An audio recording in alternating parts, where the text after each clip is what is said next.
Well, we're not diving, but we're in the water. It's Sunday. The weather is beautiful. I woke up this morning after cleaning up all the equipment last night. I gave Per a call after a couple of beers, asked him if he was going hunting today, and he said yeah, for a short while. So he was here for about 1 hour with another detectorist, but they left. So I'm at it alone, and I'm kind of deep. The water is at chest height. It's kind of tricky to retrieve the targets with my shitty scoop. I did find one interesting find just now, and it's gonna be fun to investigate that one. Oh, this one is, you always say, oh, I'm gonna investigate it when I get back home, and you never get to do it, right? But this one I will actually do. I'll show it to you later. I'm too deep and I'm losing the equipment. My point is, Digging Norway is back at it, underwater hunting, no scuba this time, and I'm at this beautiful lake that I know old stuff can be found. Yes. I was about to say that this scoop is as useless as a marzipan dildo. And that's a phrase I've stolen from Malcolm Tucker, one of my greatest heroes. But I don't care. Underwater hunting. It gives you the same pleasure after you scooped up the bottom, the sands, and you see what's in the scoop. It's exactly the same pleasure as when you dig dirt and the coin slowly just appears. And look at this! I found my first... Oh, where are you? I found my first... This must be gold. I found my first gold. Can you see it?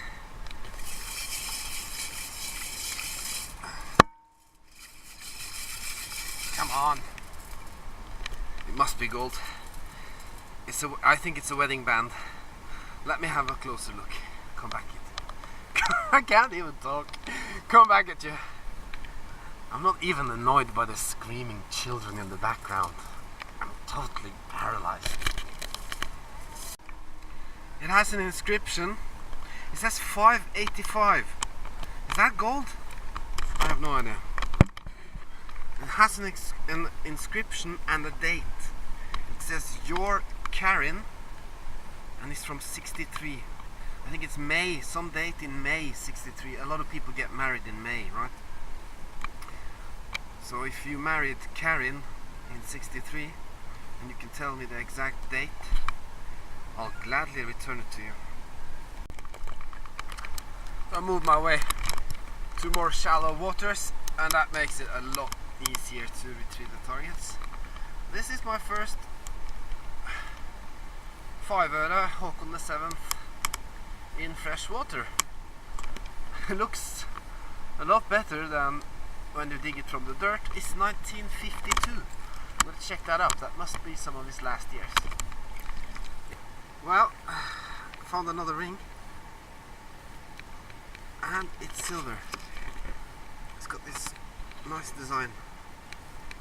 I'm being harassed by 2 small bandits, and one of them just informed me that he just urinated, and they were a lot closer to me then when he said that than they're now, because they're looking in my little flotilla all the time. But I will survive. Hopefully. I'm grateful I don't have children. I only have to meet them once or twice a day outside, and we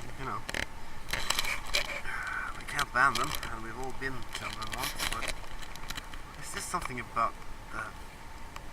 No. I got another ring.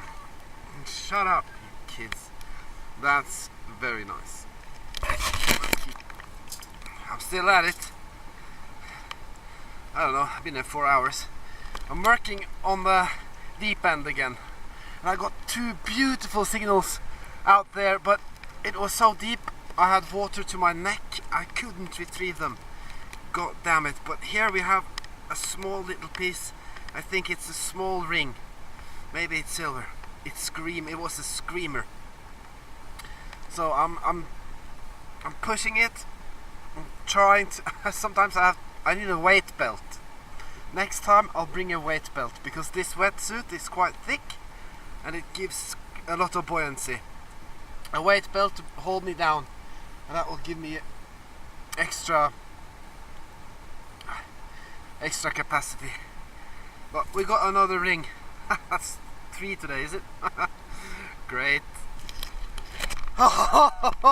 Okay, I'm not exaggerating. I know I have a tendency to do that, but that one took me 15 scoops.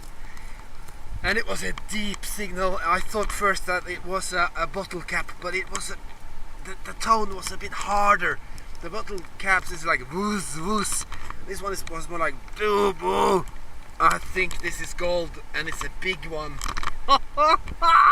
It's practically meters from the small silver, but I'm very deep. I have water to my neck, so it makes it really hard to get them. But when you get them, my God! Woo! You gotta be shitting me. I practically haven't moved, and there's another ring. It gave a deep signal. Maybe it's white gold.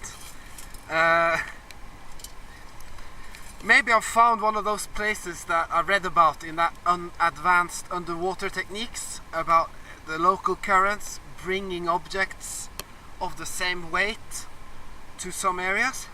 I'm starting a pattern from here. This area, the next 7 square meters, I'm gonna hunt thoroughly. I was thinking to myself this morning, that video from yesterday was boring, you know. Didn't make any finds, and only scuba diving. And it's been a long time since I've done some really good finds. But today has been really good. These days come and go, and let's enjoy it while it lasts. I'm staying here. I'm hungry as hell, but I don't care. I'm staying here 1 more hour at least. Wow, let's have a look. It is kind of hard for me to film at this high water, but it's got some Roman figures in it. I can't see a mark. I'm keeping them in my glove. These rings are not going in the flotilla. They go in the glove. It's getting cold. I have to get up. I just had to dig this one. 25 double-handed scoops. This hole needs to be filled in. It's a trench, and that's one of those 5 crowns, the biggies. No wonder why it made a signal like it did. Okay, I'm gonna fill that hole as best as I can, get dry, and have a burger on my way home. Of course I have some beers in my fridge. See you later. Of course, on the way to shore we got another signal and another ring. It's very tiny and it's lost its stone, but I'm sure it was very nice. One day, man, I would love to scuba dive this place. You know, that shitty beach yesterday, that's supposed to be a rich municipality, and now I'm southeast of Oslo. It's just a normal neighborhood, and here it's clean and people leave their jewelry on the beach. And in the posh suburban areas, it's only trash. I don't know, that's maybe ring number 5 or 6 today, I don't know. I was kind of hoping not to get another signal. I put that ring that's now in the scoop in my mouth to carry it home, and then I get this deep signal. Maybe it's gold. Wow. So this is Oslo for you.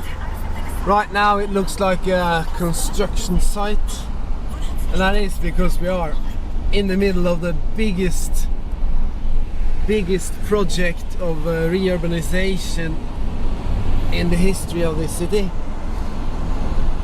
If you want to visit Oslo, do it in 3 years' time. Then this whole place will be completely new. As you can see, a lot of construction going on. going to take you to a place where you can get a good glimpse of the opera house.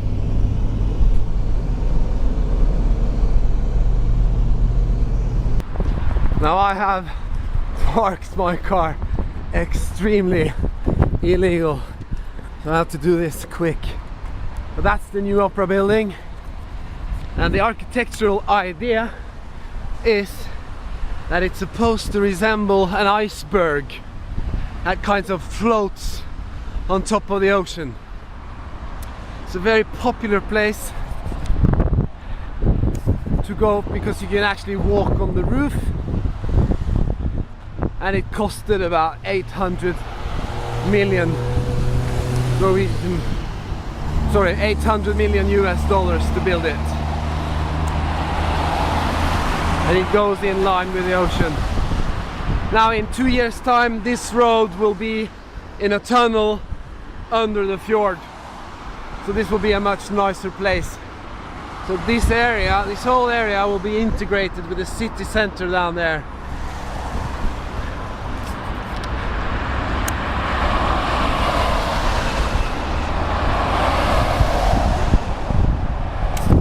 So if you want to come to Oslo, wait for 2-3 years and it will be great. That's Oslo's tallest building. Probably the tallest building in Norway. Not very tall. It's, I don't know, 40 floors or something like that, 25 floors. Not very high. But it's the tallest one we got.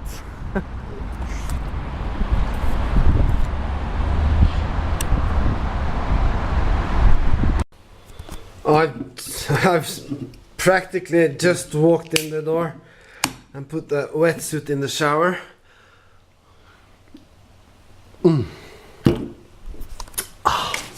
Let's open the goodie bag. I kind of lost count. Today was Neptun, the god of the ocean, and let's include lakes for the time being. That's his way of saying thank you for picking up the trash from yesterday. So I tried to sort out the stuff. In the fishing department, this is really nice. This one has a steel wire before the lure. That's because they fish for pike in that lake. So I'll give that to my friend, you know, Eric, from the guy we took out in the wilderness. Some lead that goes in the fishery department for him. Shotgun shell, 32 crowns in clad. That's $5. Some Olav the Fifth. That's money that's out of circulation. And some Håkon the Seventh. 2 5 euros, one from 55 and one from 52. And 52 is the last year with the rim. And in 55 it was like this. Last year, of course, was 57. I forgot that. That's a Håkon 50. This one was stainless steel. It says inside. Shame. But this is silver, and this is silver, and this is silver. This is gold. I'm pretty sure this is gold. It doesn't have a mark, but it's the design and the way it has kept, and the depth. I'm pretty sure it's gold. This one is most definitely gold. It's marked 585 or something, and it has an inscription inside. So all in all, great finds. And then this mysterious little plate of ours. It says in Latin, Nevs Numis Athena. I couldn't find a translation for it. MD6, Men's Division 6, Sect 25. And on the back, it's got some quasi-intellectual deep inscription. Don't lean on another man, or blah blah blah, whatever. If anyone knows anything about that one, that would be cool. So, I'm very happy I went out hunting today. And see you next weekend. Then we're going to the mountains. Thanks for watching. Digging Norway, checking out.